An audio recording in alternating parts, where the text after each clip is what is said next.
You've noted time and again that there is a strong common culture shared across Berkshire subsidiaries, built on a commitment to honesty and integrity, a focus on the long term, and an emphasis on customer care, and that it's also critical to find cultures that mesh well with Berkshire's when acquiring operating companies. In most cases, the managers that are currently running these subsidiaries are the same individuals or members of the families that originally sold their firms to Berkshire, leaving them with a vested interest in the businesses they are running and a strong connection to the culture they tend to share in common with Berkshire. It seems to me that the greater challenge is in ensuring that the large publicly traded firms that have been acquired and account for a meaningful and growing amount of Berkshire's overall value stay the course.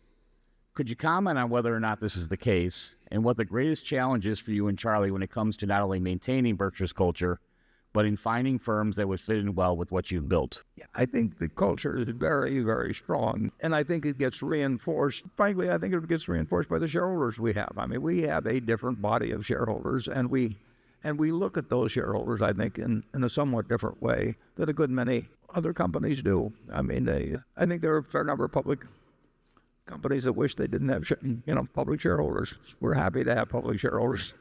And we like having individual shareholders, and we don't favor institutions, and we're not going to, give guidance and talk especially to them on investor calls and all that sort of thing. But we want it to be directly with we want shareholders who are partners, basically. And that begins with that. It goes to the directors. We have directors who are not, well, I've been on 19 boards, and I've never seen another board like ours, and I think it's terrific that we've got the people who represent, in many cases, lots of shares themselves. They didn't get special deals. It's a group of owner-oriented, Berkshire-conscious, business-savvy owners, and we don't have anybody on the board because they're a leading, educator or whatever it may be. We want people who basically think about it, how to run a business well for themselves and for their partners. And we've got managers who fit into that culture or who have chosen that culture in coming with us.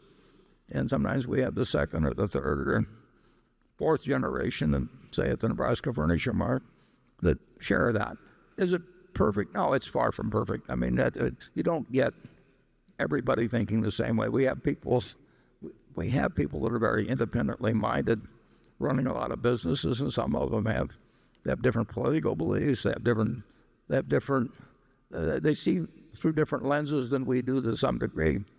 But in terms of having a common, strong, positive culture, I don't think there's any big public company that has it any better than Berkshire. And I think that will continue because people opt into it to a great deal.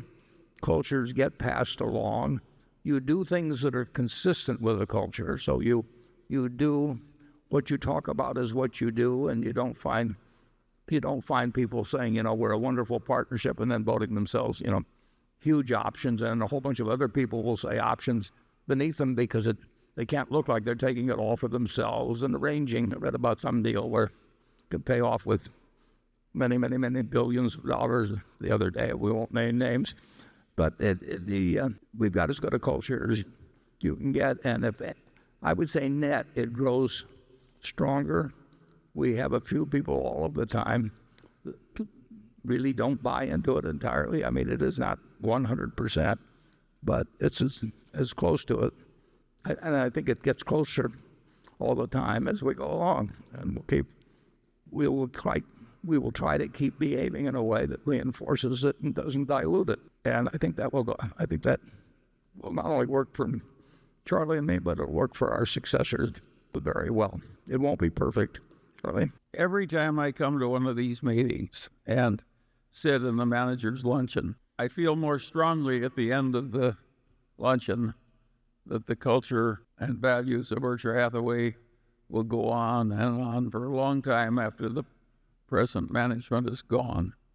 In fact, I think it'll go on after all of the present managers are gone. I think we've started something here that will work well enough that it will last. And one of the reasons it will last is it's not that damned easy to duplicate. So the one that is present is likely to just keep going and going.